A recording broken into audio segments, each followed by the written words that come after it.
अगर आपने अभी तक हमारा चैनल सब्सक्राइब नहीं किया तो अभी सब्सक्राइब करें और बेल आइकॉन को क्लिक करके हमारी लेटेस्ट वीडियोस के बारे में अपडेट जानें।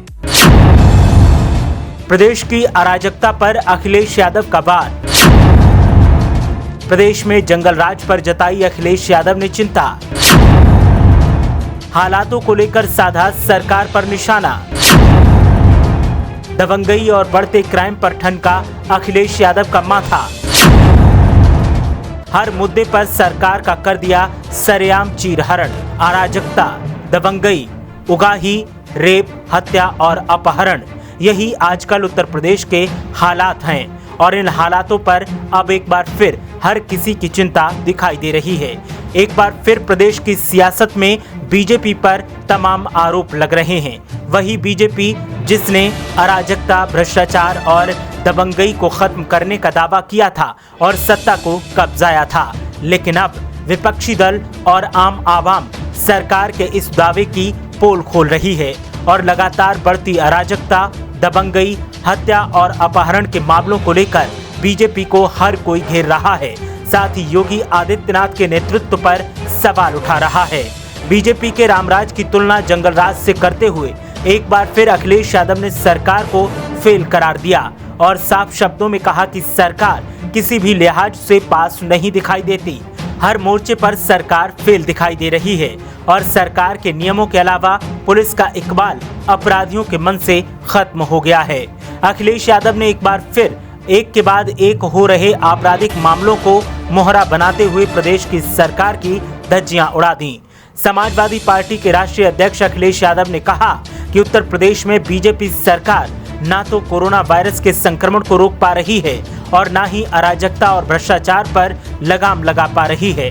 मुख्यमंत्री बेड और जांच बढ़ाने के बयान जारी कर देते हैं, जबकि अस्पतालों में डॉक्टर, एनेस्थेटिक, वेंटिलेटर चलाने वाला स्टाफ तक नहीं है।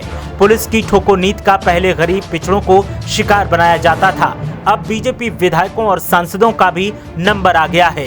कहीं कहीं अपराधी पुलिस को भी ठोकने लगे हैं। सपा अध्यक्ष अखिलेश यादव ने कहा कि उत्तर प्रदेश में कोरोना वायरस से संक्रमितों की संख्या में तेजी से इजाफा हो रहा है। मरीजों को ना तो दवाएं मिल रही हैं और ना ही उनके संपर्क में आने वालों की जांच की जा रही है। मदद के लिए जिन अधिकारियों की ड्यूटी लगती है वे फोन तक नहीं उठाते। सब कुछ खाना पूर्ति तक सीमित है। सपा अध्यक्ष अखिलेश यादव ने कहा कि बीजेपी के रामराज का हाल ये है कि कई जिलों में पुलिस और विधायक सांसदों के बीच अनबन में मर्यादा की सीमाएं टूट रही हैं। समाजवादी सरकार में लखनऊ में निर्मित कैंसर अस्पताल को बीजेपी 3.5 साल से चालू तक नहीं कर सकी। अब कम से कम वहां कोविड सेंटर की व्यवस्था कर कोरोना पीड़ितों को रखा जा सकता है।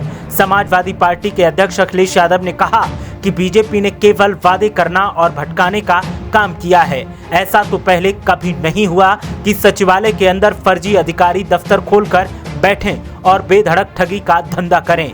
ये बीजेपी राज में हो रहा है।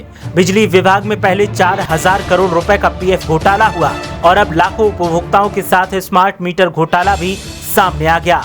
मुख्यमंत्री की जीरो टॉलरेंस की कहानी सुनकर जनता ऊब गई है। अखिलेश यादव ने जिस तरीके से सबूतों के आधार पर सरकार को घेरा, उस पर सहमति आवाम भी जता रही है और आवाम का भी कहना है कि सरकार ने जितने भी दावे किए वो एक एक कर झूठे साबित हो रहे हैं। सरकार किस मुंह से उनसे 2022 में वोट मांगेगी? जनता की माने तो अब 2022 में सत्ता से बीजेपी को बाहर करना है और हर हाल में सत्ता परिवर्तन करना होगा, क्योंकि प्रदेश के हालातों को बदलना है, जिसका सीधा फायदा समाजवादी पार्टी को होता दिखाई दे रहा है। ब्यूरो रिपोर्ट, मीडिया हलचल।